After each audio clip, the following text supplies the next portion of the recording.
Welcome to BWTV. I'm Steve Kendall. Today we're tackling a subject that needs tackling.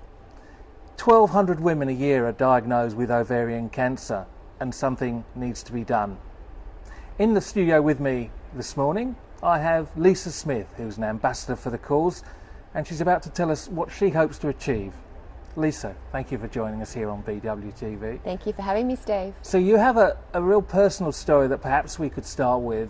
Why are you involved with this research? Well, first of all, I'm a survivor of the disease, and I feel that there's a reason that I have become a survivor, and that is to spread the word and help raise funds for developing an early screening test, because at this point in time there is no early screening test for ovarian cancer, and that is why the statistics of women that don't survive the disease are so high, and that really troubles me, and I don't like playing with luck, and I think luck had a huge part to play in me surviving, and I think it's only fair to try and give back and make something of that. You say luck played a part. How did that come about?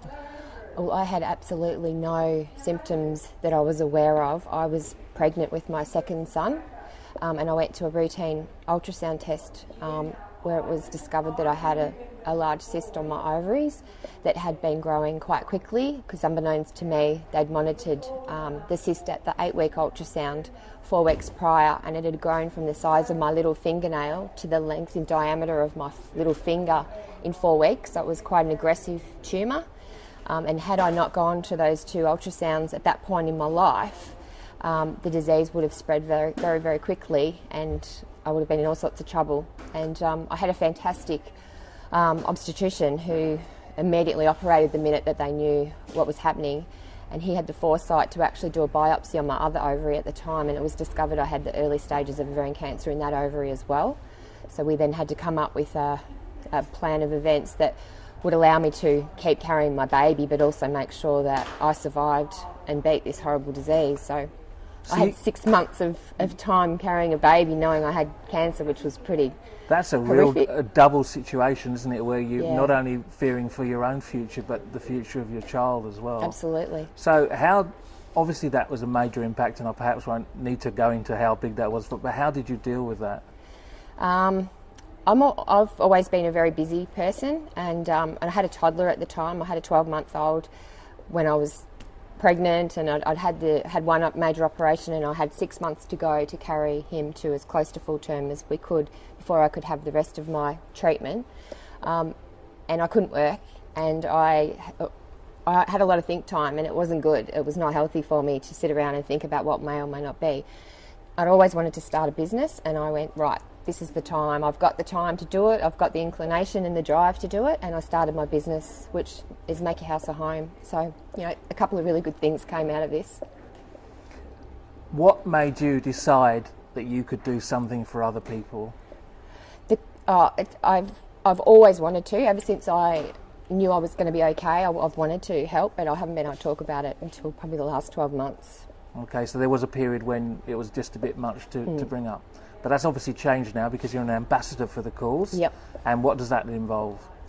I've had experience, but I've also had training from Ovarian Cancer Australia. I know pretty much all there is to know at this point in time about ovarian cancer, what causes it, and what we don't know still, which is a lot. And I know that we need funds. I know that we need to put a lot of money into funding research, and I basically, there's 4 parts that Ovarian Cancer Australia plays, and awareness is definitely one of them, and advocacy and support of women that are going through the disease. But the big thing I'm focusing on is the funding of research. We need to develop an early screening test.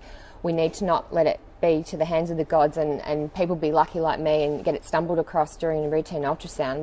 We need to be proactive. We need to most women have a 2-yearly checkup with pap smears and things like that. If we could get something formulated where it just became part of their general wellbeing checkup, that they could be screened for it over a certain age, and at least then they know that they're doing everything possible outside of looking for the symptoms. So is there a test at the moment that would work? No, there's nothing. So absolutely nothing. So is there any indication that there could be a test? Is it possible? We're hoping. Last year Ovarian Cancer Australia donated 4 $75,000 scholarships to postgraduate students exactly for this reason, to do lots of work on this area. There's lots of different strains of ovarian cancer too, so it's a very complicated disease. And the biggest issue with it is because it's not developed early enough, because if it's contained within the ovaries, it's definitely manageable, but once it gets outside of that outer shell of the ovary, it spreads to other organs very quickly because the ovaries sit close to the other major organs. So once it spreads outside of the containment of the fallopian tubes and the ovarian, the ovaries themselves, it spreads very quickly through your body, and you're really fighting pretty hard. So early detection is the key. It's the absolute key, and I'm so passionate about allowing them to have the funding to get the right people on the job to develop one of these tests. So tell us what February means and why people are going to be seeing teal ribbons around everywhere, town. hopefully. Everywhere. Well, teal is the colour of ovarian cancer. It's the official colour. That if you see a teal ribbon, that represents ovarian cancer. Every February we have Awareness Month, so for the whole month of February you will see the ribbons sold on counters at lots of major businesses. And for $2 you can buy one and wear one. We're encouraging people to wear one for the whole month, but particularly on the 27th. So the last Wednesday of every February is technically Teal Ribbon Day. So everyone is to wear teal ribbons that day, just in support of the cause, and know that they've given $2 towards helping us develop an early screening test, which is just so important for the future of Australian women. So Future is hoping to discover this test. Yeah. And you can help by buying a Correct. ribbon. We don't even know what that test is going to look like. No. I mean, in an ideal world, I believe it would simple blood test, prick, finger test, just something that's really easy for people to have and keep on top of. Whether that's how it's going to end up developing, I don't know. That's not my field of expertise. But where I can help is I can get out there and I can bang the drum and I can raise some money and I can give it to the people that can make that difference.